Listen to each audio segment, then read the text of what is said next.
नमस्कार, मैं हूं नगमा और आप देख रहे हैं सच की पड़ताल। त्योहारों के मौसम में लड्डू अक्सर चर्चा में रहते हैं और अभी अभी गणपति उत्सव खत्म हुआ है। आपने भी सुना होगा कि तेलंगाना में गणपति विसर्जन के मौके पर एक लड्डू 1,87,00,000 रुपए में नीलाम हुआ। गणपति के लड्डू की ही तरह तिरुपति के लड्डू भी बहुत मशहूर हैं, क्योंकि वहाँ पर जाने वाले श्रद्धालुओं को लड्डू का ही प्रसाद मिलता है। लेकिन आज तिरुपति के लड्डू एक विवाद की वजह से चर्चा में है। जिस आंध्र प्रदेश में तिरुपति का मंदिर है, वहां के मुख्यमंत्री ने पिछली सरकार पर गंभीर आरोप लगाए हैं। आरोप यह है कि जगन रेड्डी सरकार के कार्यकाल में तिरुपति के लड्डू में जानवरों की चर्बी का इस्तेमाल किया गया था, जैसे फिश ऑयल। अब चंद्रबाबू नायडू ने लड्डू को एक बड़ा मुद्दा बना लिया है, लेकिन वहां विपक्ष ये कह रहा है कि नायडू लड्डू को राजनीतिक हथियार बना रहे हैं। देखिए ये रिपोर्ट। सत्ता के 100 दिन पूरे होने के बाद आंध्र प्रदेश के सीएम एन चंद्रबाबू नायडू ने एक बयान देकर सनसनी फैला दी है। नायडू ने आरोप लगाया है कि उनके पहले की सरकार यानी जगन मोहन रेड्डी की सरकार के कार्यकाल में तिरुपति मंदिर के लड्डू में जानवरों की चर्बी मिलाई जाती थी। कड़ान तिरुमला लड्डू गुड़ा पहले की वाईएसआरसीपी सरकार ने भगवान श्री वेंकटेश्वर के मंदिर को भी नहीं छोड़ा और वहां लड्डू बनाने में घटिया सामग्री और जानवरों की चर्बी का इस्तेमाल किया गया। पिछले 5 वर्षों में वाईएसआर कांग्रेस पार्टी के नेताओं ने तिरुमला की पवित्रता को कलंकित किया। अन्नदानम की गुणवत्ता से समझौता किया गया और तिरुमला के लड्डुओं को बनाने में घी के बजाय जानवरों की चर्बी का इस्तेमाल किया गया। దేవుని దగ్గర పెట్టే ప్రసాదం पूरा मामला सरल तरीके से समझने के लिए एक बार याद कर लीजिए कि तिरुपति मंदिर कहां है। तिरुपति वेंकटेश्वर मंदिर आंध्र प्रदेश के तिरुपति जिले में है। एक छोटा सा शहर है तिरुमला। तिरुमला की पहाड़ियों पर स्थित है तिरुपति मंदिर, जो भगवान वेंकटेश्वर को समर्पित है। आगे आपको विस्तार से बताएंगे कि तिरुपति के लड्डू का इतिहास आखिर है क्या, ये लड्डू क्यों इतने अहम माने जाते हैं। लेकिन पहले बता देते हैं कि लड्डू से जुड़ी खबर आंध्र की राजनीति में अचानक क्यों बड़ी महत्वपूर्ण हो गई है। आंध्र प्रदेश के मंत्री नारा लोकेश ने एक्स पर एक पोस्ट में सीएम और अपने पिता चंद्रबाबू नायडू का बयान साझा करते हुए लिखा, तिरुमाला में भगवान वेंकटेश्वर स्वामी मंदिर हमारा सबसे पवित्र मंदिर है। मुझे जानकर आश्चर्य हुआ कि जगन प्रशासन ने तिरुपति प्रसादम में घी के बजाय पशु वसा का इस्तेमाल किया। उन्होंने ये भी लिखा कि जगन और उनकी पार्टी की सरकार को शर्म आनी चाहिए थी कि वो करोड़ों भक्तों की धार्मिक भावना का सम्मान नहीं करते। लेकिन जगन मोहन रेड्डी की पार्टी वाईएसआरसीपी ने आरोप लगाया है कि ऐसे बयान देकर चंद्रबाबू नायडू हिंदुओं की भावना को आहत कर रहे हैं। Our Chief Minister Chandrababu Naidu has commented. कल चंद्रबाबू नायडू ने बेबुनियाद आरोपों पर टिप्पणी की और इससे वहां की संवेदनशीलता को ठेस पहुंची। उन्होंने यहां तक टिप्पणी कर दी कि प्रसाद और लड्डू बनाते समय जानवरों की चर्बी का इस्तेमाल किया जा रहा है। पूरी दुनिया हिंदू भक्त आहत है, उन्हें अपने शब्द वापस लेने चाहिए। Sanctity of the Tirumala Tirupati Devasthanam. Tirumala में करीब 3 लाख लड्डू हर रोज बनाए जाते हैं। आपको आगे ये भी बताएंगे कि पिछले वर्ष लड्डू के इस्तेमाल में आने वाले घी को लेकर आखिर विवाद क्या हुआ था। तेलुगुदेशम पार्टी का कहना है कि मुख्यमंत्री ने न सिर्फ एक संगीन आरोप लगाया है, बल्कि एक लैब रिपोर्ट पर आधारित है। उन्होंने जो भी कहा, उनका कहना है कि आनम वेंकटरमणा रेड्डी जो तेलुगुदेशम पार्टी के हैं, उन्होंने लैब में सैंपल भिजवाए थे और उसके बाद पाया गया कि उसमें काफ़ी सारे ऐसी चीज़ें थी जो होनी नहीं चाहिए थी गाय के घी में। तो आपको ये बताएंगे कि चंद्रबाबू नायडू ने जो आरोप लगाए हैं उस पर लैब टेस्ट की रिपोर्ट में क्या सामने आया है। लेकिन पहले एक और जानकारी। तो पिछले साल भी तिरुपति के लड्डू घी को लेकर ही चर्चा में थे, क्योंकि लड्डू में कर्नाटका में बहुत मशहूर नंदिनी घी का इस्तेमाल होता था। लेकिन घी को बनाने वाली कंपनी कर्नाटका मिल्क फेडरेशन ने तिरुपति मंदिर को घी सप्लाई करने से मना कर दिया था। दरअसल केएमएफ ने ये कहते हुए सप्लाई बंद कर दी थी कि घी की कीमत काफ़ी बढ़ गई है और मंदिर प्रशासन उस कंपनी को टेंडर दे देता है जो सबसे सस्ती कीमत पर सप्लाई के लिए तैयार हो जाती है। और कंपनी का ये दावा था कि वो कम कीमत पर अच्छी क्वालिटी का घी नहीं दे सकती है। तो क्या वाकई लड्डू की क्वालिटी के साथ समझौता किया गया है? चंद्रबाबू नायडू की पार्टी ने जगन मोहन रेड्डी पर करप्शन के आरोप लगाए हैं। आइए अब आपको विस्तार से ये बताएं कि जगन मोहन रेड्डी सरकार पर आरोप क्या लगाए गए हैं और लैब रिपोर्ट में क्या निकलकर सामने आया है।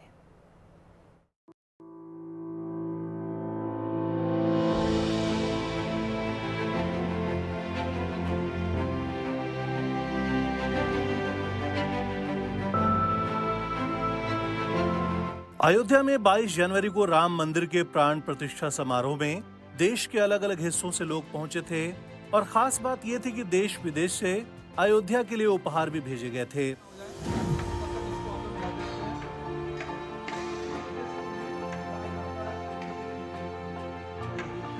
तिरुपति के श्री वेंकटेश्वर मंदिर ने भी इस मौके पर अपनी पहचान माने जाने वाले लड्डू भेजे थे। तिरुमाला तिरुपति देवस्थानम ने रामलला के प्राण प्रतिष्ठा समारोह के लिए 1 लाख स्पेशल लड्डू तैयार कराए थे।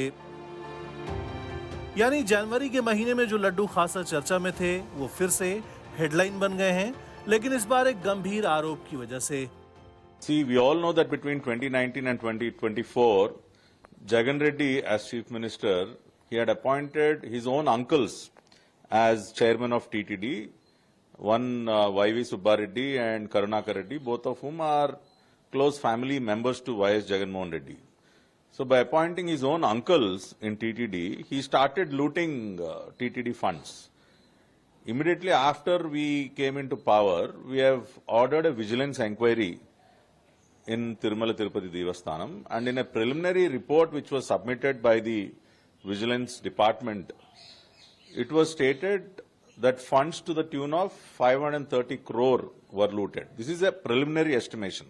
And also in the same report, it was stated that the ghee which was used to make the prasadams, it had even, bypassed the lab test, and there are traces that, animal fat had been used to make the prasadam of Lord Balaji.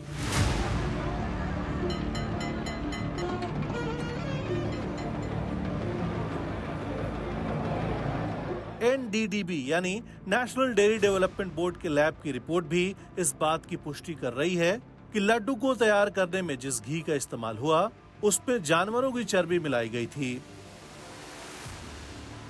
Report पे साफ लिखा हुआ है कि घी में soybean, sunflower, olive, coconut oil और palm oil के अलावा जानवरों की चर्बी का भी इस्तेमाल हुआ था। जाहिर है विवाद इतनी जल्दी खत्म नहीं होने वाली। Bureau report, NDTV India. Tirupati मंदिर के प्रसाद के तौर पे लड्डू बहुत मशहूर हैं। आपको इस लड्डू से जुड़ी हुई कुछ ऐसी जानकारियाँ देते हैं जो बहुत दिलचस्प हैं। तो ये हमने आपको पहले ही बताया कि हर रोज़ करीब 3 लाख लड्डू तैयार किए जाते हैं। और अब ये जान लीजिए कि ये लड्डू तैयार कैसे किए जाते हैं। 3 लाख लड्डुओं के लिए हर रोज़ करीब 10 टन बेसन की ज़रूरत होती है और इसी तरह इसमें 10 टन चीनी, 700 किलोग्राम काजू, 150 किलोग्राम इलायची, 300 से 500 लीटर घी, 500 किलोग्राम मिश्री, करीब 550 किलोग्राम किशमिश का इस्तेमाल होता है। और एक और ख़ास बात, ये लड्डू भी अलग अलग कैटेगरी के हैं। 3 तरह के होते हैं, जैसे कि प्रोक्तम लड्डू वो लड्डू है जो मंदिर में आने वाले सभी श्रद्धालुओं को दिया जाता है, यानी कि जनरल कैटेगरी। यह आकार में छोटा होता है, इसका वज़न 60 से 75 ग्राम होता है। दूसरी किस्म का लड्डू जो है वो अस्थानम लड्डू है, जो ख़ास त्योहारों पर बनाया जाता है और इसका वज़न 75 ग्राम होता है।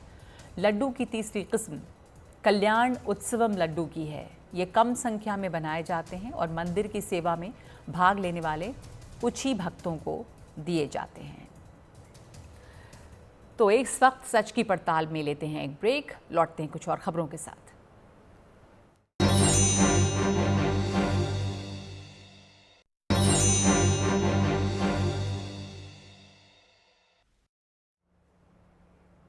और अब खबर बिहार के नवादा से, नवादा में दलितों के ऊपर अत्याचार की एक बड़ी घटना बुधवार की देर रात हुई। नवादा में महादलित समुदाय के 30 से ज्यादा लोगों की झोपड़ियों में आग लगा दी गई है।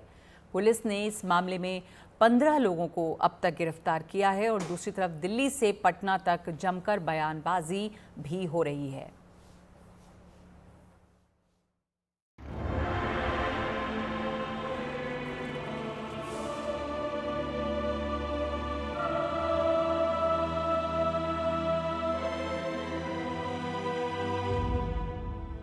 जले हुए घर और यहाँ के सहमे हुए लोग गवाही दे रहे हैं कि यहाँ पर क्या गुजरी होगी।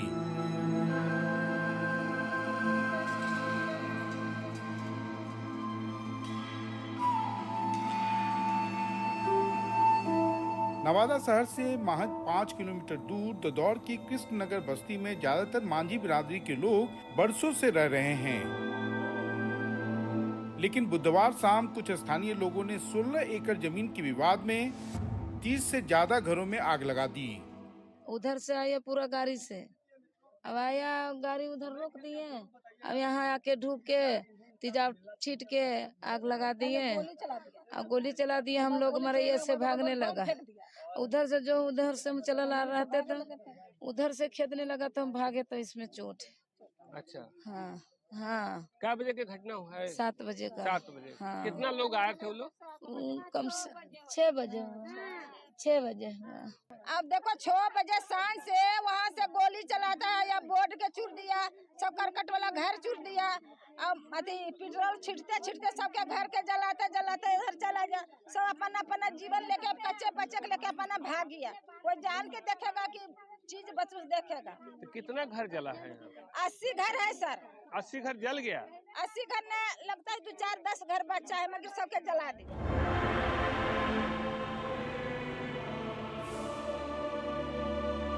पुलिस टीम फौरन मौके पर पहुंची और मुख्य आरोपी नंदू पासवान समेत 15 आरोपियों को गिरफ्तार कर लिया।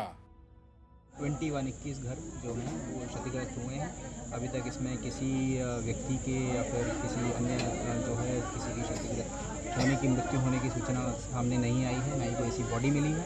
अभी तक जो क्लेम किया जा रहा है कि यहाँ पे हवाई फायरिंग की गई थी या कुछ किया गया था, उसमें अभी तक कोका में प्राप्त नहीं। जो मेन अक्यूज थे जिनको क्लेम किया जा रहा था उनको हमने गिरफ्तार किया है। साथ साथ उनके साथ करीब 10 लोगों को हमने गिरफ्तार किया है।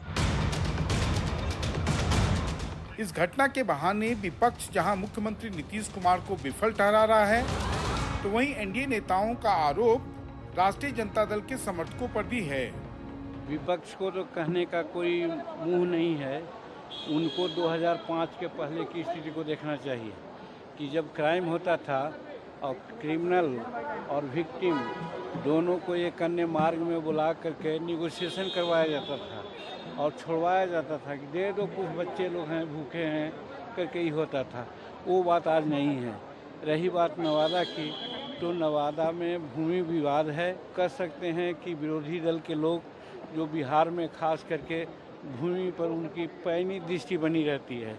असेंबली में भी 6 महीना पहले जब हम थे तो हमने कहा था कि जितना शेड्यूल कास्ट के लोग हैं उनको जो प्रमाणक मिला है, पर्चा मिला है, सब पर 70% केस ऐसे हैं जो वही लोग हड़प के रखे हुए हैं।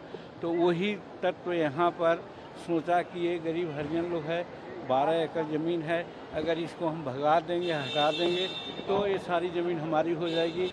मांझी जी उनका बेटा आरएसएस स्कूल से पढ़ा लिखे लोग हैं। जो आरएसएस के लोगों ने थमा दिया उसको केवल वही जो है पढ़े हैं, तथ्य से सच से उनका कोई वास्ता नहीं है।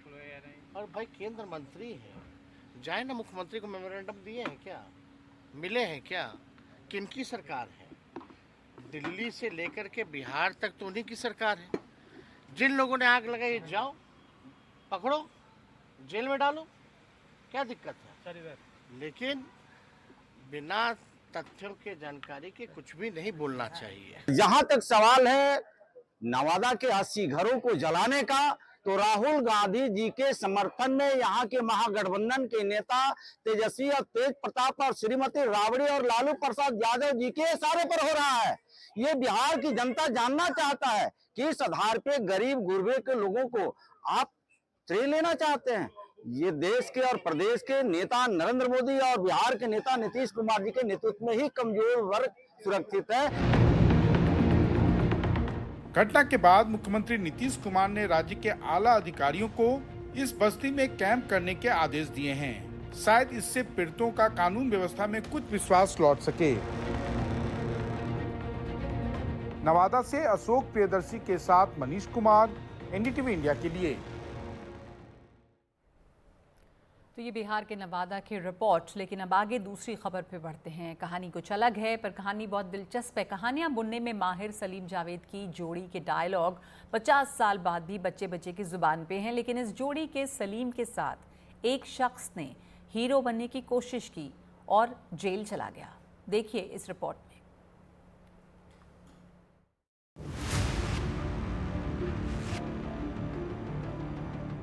कितने आदमी थे, मेरे पास माँ है। डॉन को पकड़ना मुश्किल ही नहीं, नामुमकिन है। कल एक इत्तेफाक ने इन डायलॉग्स के लेखकों में एक सलीम को इनका अलग सा जवाब दिया। बस एक आदमी था, उसके पास एक दोस्त थी, लेकिन ये डॉन 24 घंटे में पकड़ा गया। इस शख्स ने आकर ऐसा डायलॉग बोला जिसने सलीम खान को तो परेशान किया ही, डायलॉग बोलने वाले के लिए भी मुसीबत बन गया। दो लोग थे, इन्होंने धमकी भरे शब्द बोले और बाइक पे थे और वो निकल गए। तो हमने दोनों को कस्टडी में लिया है, ऑफेंस रजिस्टर किया है, उन्हें डिटेल में इंक्वायरी की है। इन्होंने शरारत के लिए ऐसा किया था और कोई इसमें मिसचीफ किया है और कोई एंगल इस पे नहीं है। कल की घटना है और आगे का प्रोसेस हम कर रहे हैं। हुआ कुछ यूं कि सलीम खान 18 सितंबर की सुबह सैर करने के बाद अपनी बिल्डिंग के पार्क के बेंच पर बैठकर कुछ देर आराम कर रहे थे कि अचानक एक स्कूटी आकर रुकती है। स्कूटी पर एक नौजवान बैठा है, उसके पीछे बुर्का पहने एक लड़की है। नौजवान सलीम खान को अकेले बैठा देखकर उसके पास आता है और उनसे कहता है, लॉरेंस बिश्नोई को भेजूं क्या? इससे पहले कि बोलने के बाद स्कूटी वाले वहां से फरार हो जाते हैं। फौरन ही सलीम खान ने इस मामले की रिपोर्ट लिखवाई। मामला गंभीर लगा क्योंकि उनके घर पर जहां सलमान खान समेत उनका पूरा परिवार रहता है, वहां पर लॉरेंस बिश्नोई गैंग ने गोलियां भी चलाई हैं और कई बार जान से मारने की धमकियां भी दी हैं। पुलिस ने मामला दर्ज किया और आरोपी को पकड़ भी लिया। पकड़ में आने के बाद राज खुला कि ना तो ये धमकी थी और ना ही गैंगस्टर लॉरेंस बिश्नोई से इसका कोई वास्ता था। दरअसल आरोपी ने स्कूटी पर पीछे बैठी अपनी दोस्त को इम्प्रेस करने के मकसद से मौज मस्ती करने की सोची थी, जो उसे महंगी पड़ गई। पहले लड़की ने ही उसको फटकार लगाई और फिर पुलिस ने हिरासत में लेकर उसकी खातिरदारी की। सलमान खान के पापा के सामने हीरो बनना और सलीम खान को डायलॉग सुनाना सबके बस की बात नहीं। Bureau report, NDTV India.